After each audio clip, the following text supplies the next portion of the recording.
안녕하세요, 여러분.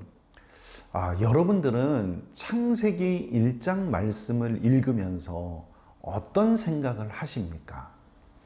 이 과학은요, 우주가 138억 년이 되었다고 합니다. 지구의 나이도요, 45억 년 정도 됐다고 이야기를 하는데요.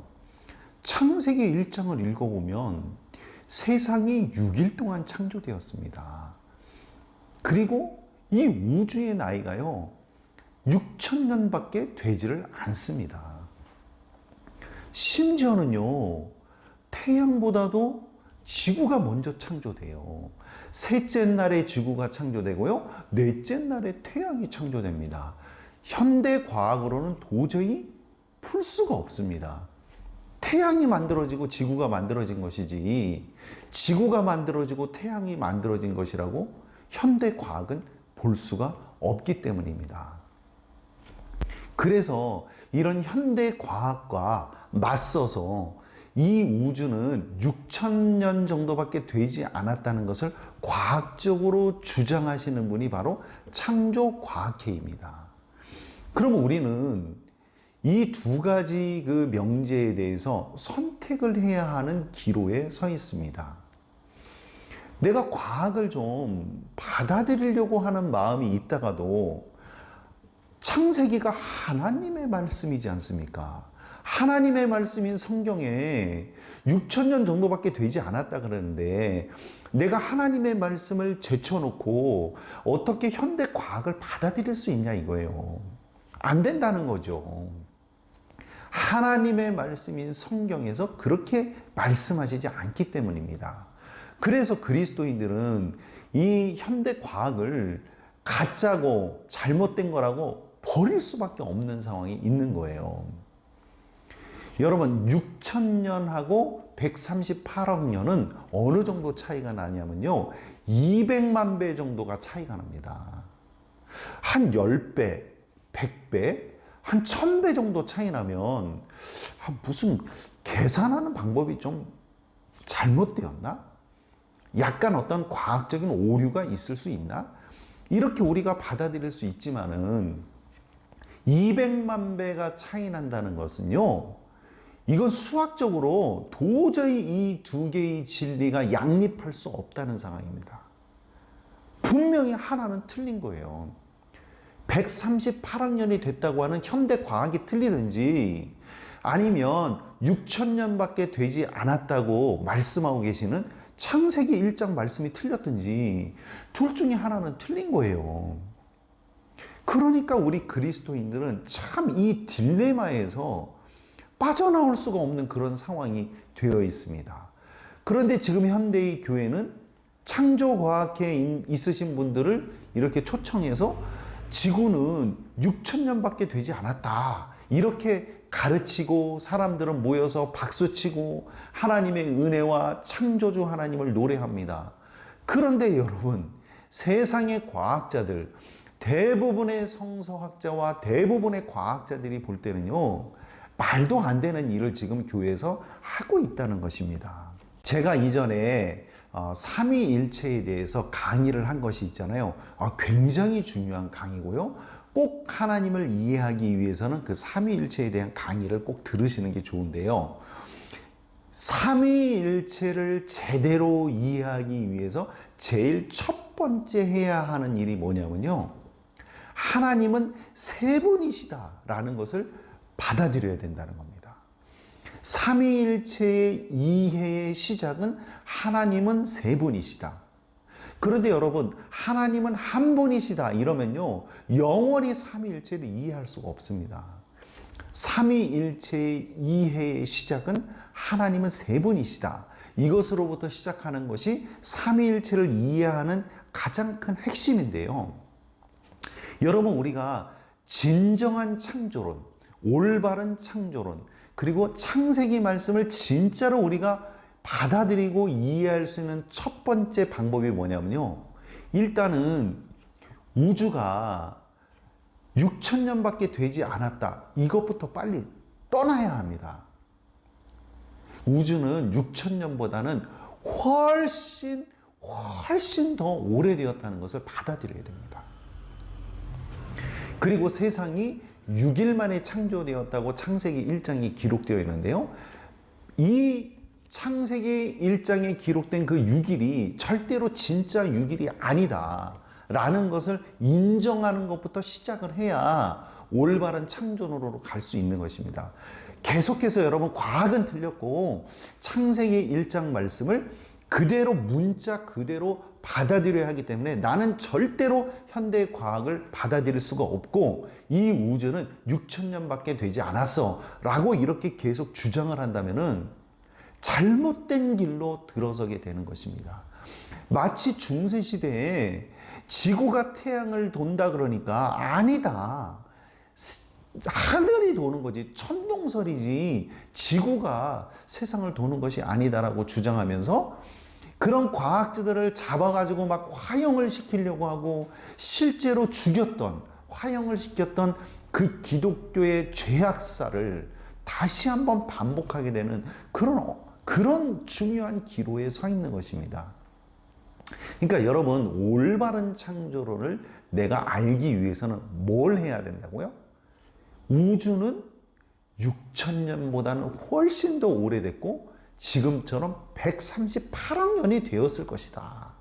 그리고 세상은 6일 동안 창조된 것이 아니라는 것을 받아들이는 것부터 시작해야 됩니다. 그래야 올바른 창조론을 시작할 수 있는 거예요.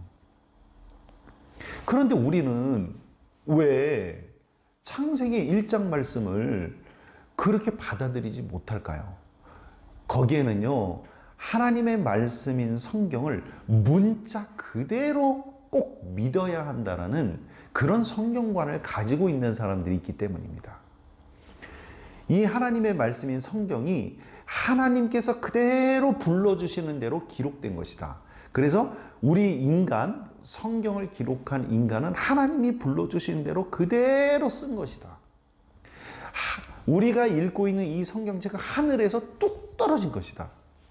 하나님께서 다 불러주시고 성령께서 다 불러주셔서 그대로 기록한 것이다 라고 생각하는 것을 우리가 축자 영감설이라고 합니다.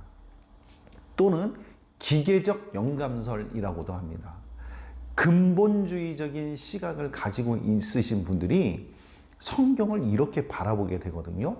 그런데 여러분, 성경은 문자 그대로 받아들여야 하는 부분도 있지만 꼭 문자 그대로만 받아들여서 그대로 해석하면 안 되는 것도 상당히 많습니다.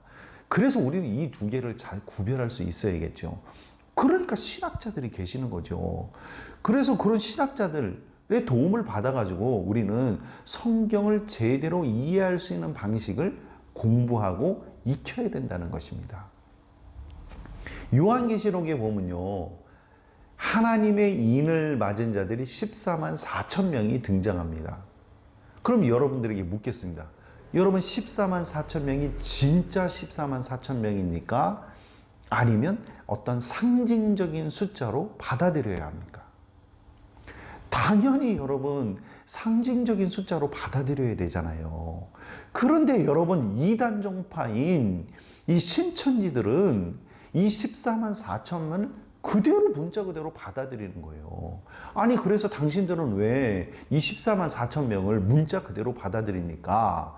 그러면 신천지가 뭐라고 합니까? 하나님의 말씀인 성경에 14만 4천 명이라고 기록되어 있으면 14만 4천 명인 거지 뭔 거기에 무슨 해석을 하냐 이거예요.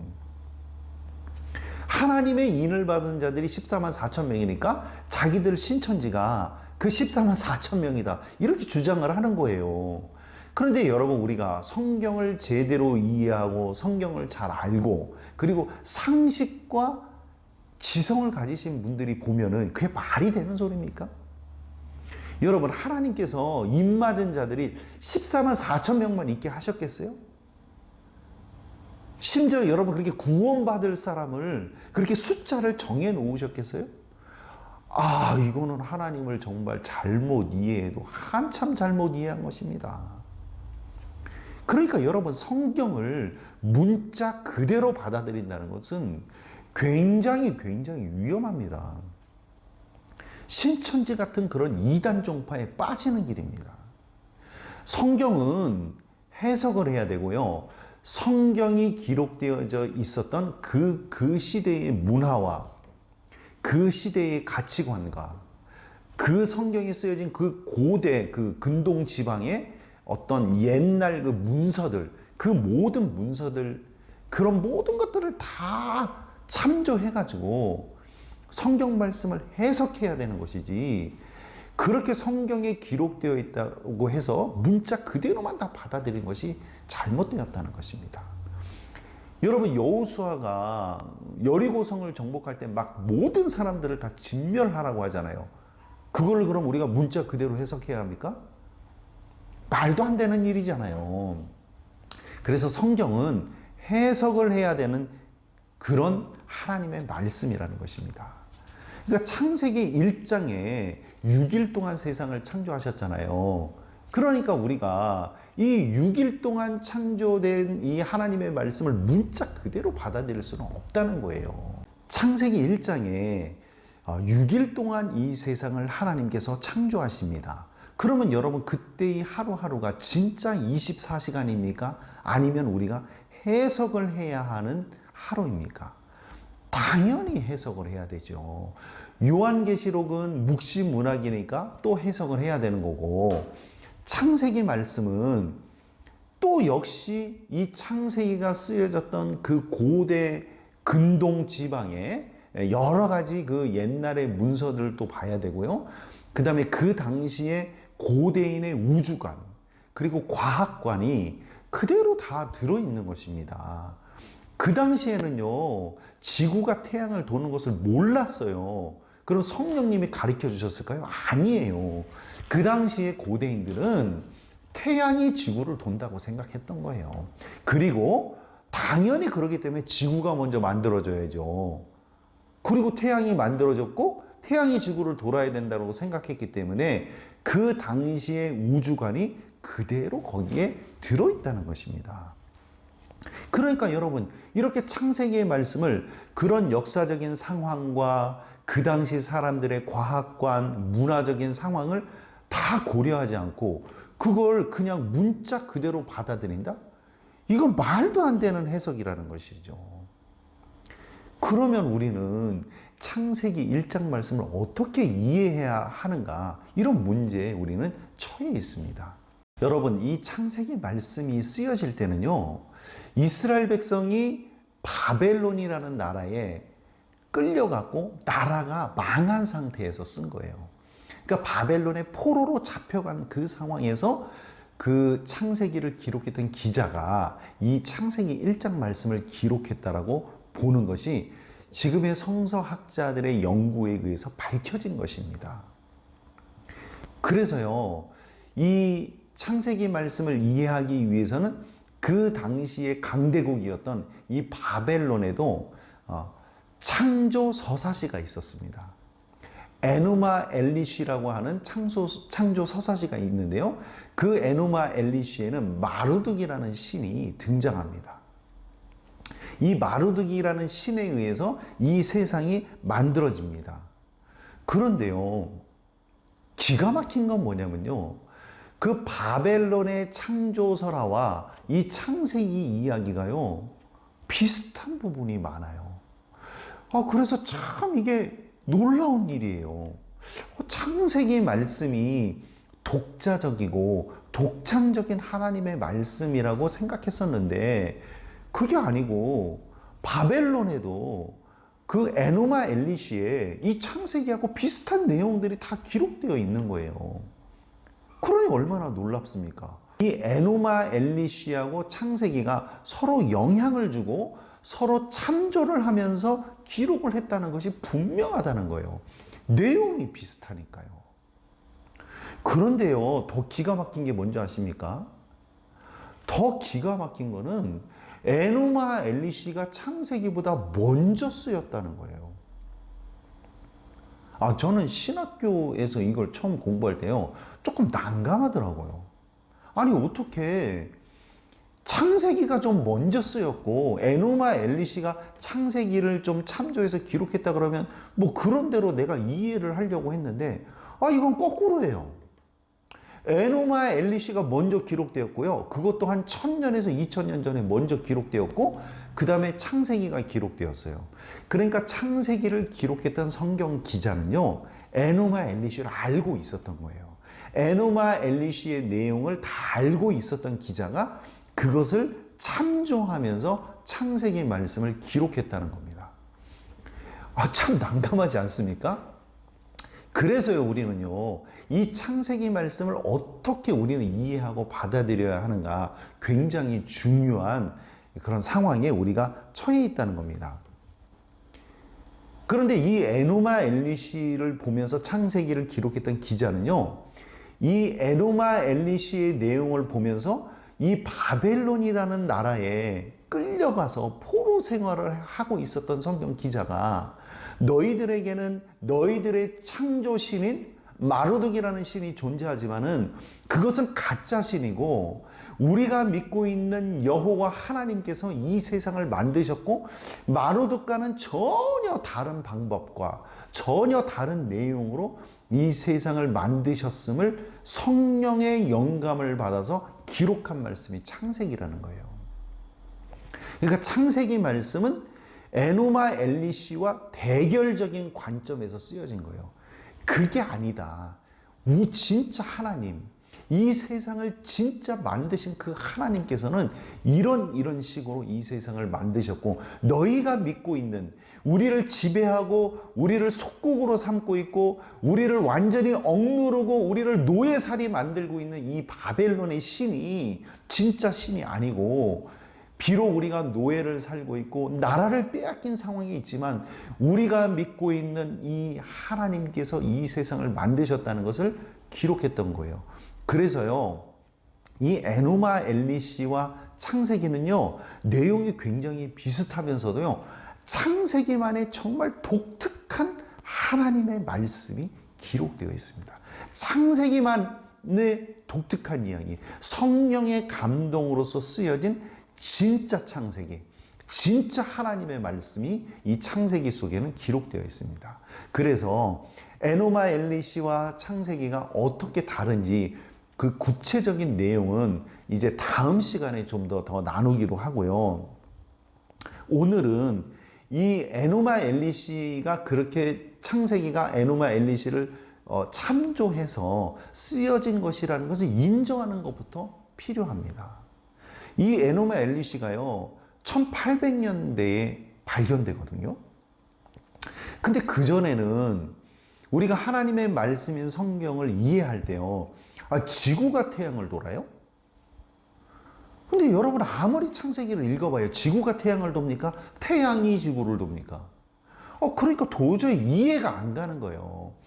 그러니까 중세시대의 그 종교 지도자들이 아마 이런 문제들 때문에 그 지동설을 주장하는 사람을 굉장히 경계하고 막 화형까지 시키려고 했었던 이유가 아무리 창세기 1장을 읽어도 태양이 도는 것이지 지구가 돈다라는 거 볼 수가 없기 때문에 그랬던 것입니다.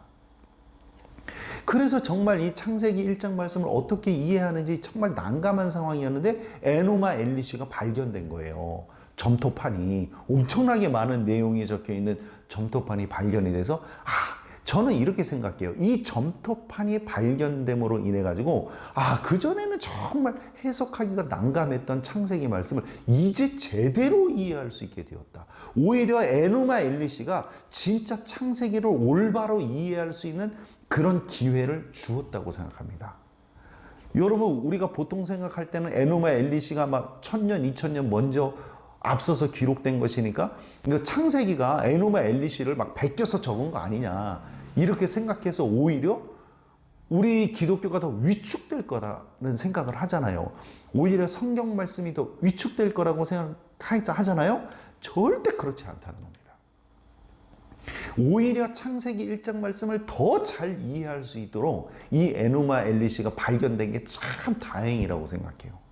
아, 이제는 우리가 그전에는 정말 잘 이해가 안 가고 정말 하나님의 말씀인 성경 말씀인데 어떻게 지구가 태양을 도느냐 이거예요. 이런 딜레마에 빠져 있을 때 에노마 엘리시가 발견됨으로 인해서 오히려 성경을 더 잘 이해할 수 있게 되었다는 것입니다. 그러니까 여러분은 태양이 지구를 돌면서 막 봄, 여름, 가을, 겨울 생기고, 예? 계절이 이렇게 생기고, 그 다음에 하루, 낮밤이 바뀌는 거, 이게 더 신기합니까? 아니면 태양은 그대로 있는데요. 지구가 자기가 태양을 돌면서, 자기가 혼자 막 돌고, 그러면서 태양 주위를 막 이렇게 돌고, 그래가지고, 낮과 밤이 생기고, 봄, 여름, 가을, 겨울이 생기고, 지구가 23.5도 기울어져서, 더 그렇게 또 계절이 생기고 이런 걸 보면 어느 게 더 신기합니까? 야, 저는 지구가 태양을 돌면서 계절과 시간이 생긴다는 사실이 더 놀라울 따름입니다. 그러니까 지금 우리는 더 놀라운 것을 느끼고 하나님의 창조의 능력을 더 찬양해야 되는데 오히려 여러분 위축된다는 생각을 하는데 절대 그렇지 않다는 겁니다. 여러분, 성경은 문자 그대로 믿으면 안 되는 거예요. 축자 영감설, 예? 기계적 영감설, 이거는요 무조건 잘못된 거예요. 그렇게 성경을 읽기 때문에 자꾸 이단 종파가 생기게 되고 하나님의 말씀인 성경을 더 잘못 이해하게 되는 그 출발점이 된다라는 생각을 합니다. 여러분, 성경을 우리가 문자 그대로 믿지 않아야 되는 이유가 여러 가지 있는데요. 그 중에서 딱 한 가지만 말씀드리면, 여러분, 성경이 우리가 안식일을 지키라고 했습니까? 주일을 지키라고 했습니까? 성경 10계명에는요, 안식일을 지키라고 했죠. 주일을 지키라고 하지 않았어요. 그러면요, 우리는요, 제7일 안식일 교회에 대해서 할 말이 없어요. 아니, 안식일을 지키라고 그랬지 왜 우리가 주일을 지켜요? 여러분, 신약 성경에서 주일을 지키라는 말씀 읽어보셨습니까? 없어요. 안식일을 지키라고 하셨지 주일을 지키라는 말씀은 없어요. 그럼 우리 개신교, 기독교 전체는요 지금 잘못하고 있는 거예요. 왜? 안식일을 안 지키잖아요. 주일을 지키고. 근데 왜 주일을 지킵니까? 성경을 해석했기 때문에 그런 거예요. 성경을 해석해서 새로운 하나님의 주시는 방식으로, 은혜를 주시는 방식으로 우리가 지금 주일을 지키고 있는 거거든요. 그러니까 여러분, 우리 모두는요 이미 축자적 영감설, 기계적 영감설 이런 거 믿지 않고 있는 거나 마찬가지예요. 여러분, 동성애자가 우리가 잘 받아들일 수 없다 그래서 동성애자를 보면 여러분 돌로 쳐서 죽입니까? 말도 안 돼요. 큰일 날 소리입니다. 아니, 동성애자들 보면 돌로 쳐 죽이라 그랬잖아요. 말도 안 돼요, 여러분. 우리가 그것이 뭐 좀 잘못되었다고 생각하고 좀 이런 것들이 하나님이 좀 싫어하시지 않을까, 이런 우리가 얘기는 할 수 있지만 동성애자를 돌로 쳐 죽일 수 있습니까? 안 됩니다. 성경은 해석을 해야 되고요. 그리고 지금껏 이렇게 문화가 발전되어 온 그 모든 것, 현대사회의 문화적인 상황 또는 사회적인 상황 또는 윤리적인 상황, 이 모든 것들을 다 고려해서 성경을 해석해야 되는 것이죠. 여러분, 에노마 엘리시에는 도대체 어떤 기록이 있고 창세기는 그 에노마 엘리시와 어떻게 다른가? 그래서 우리는 정말 제대로 된 창조론을 어떻게 가져야 하는가? 이런 문제에 대해서 다음 시간에 여러분과 나누도록 하겠습니다. 감사합니다.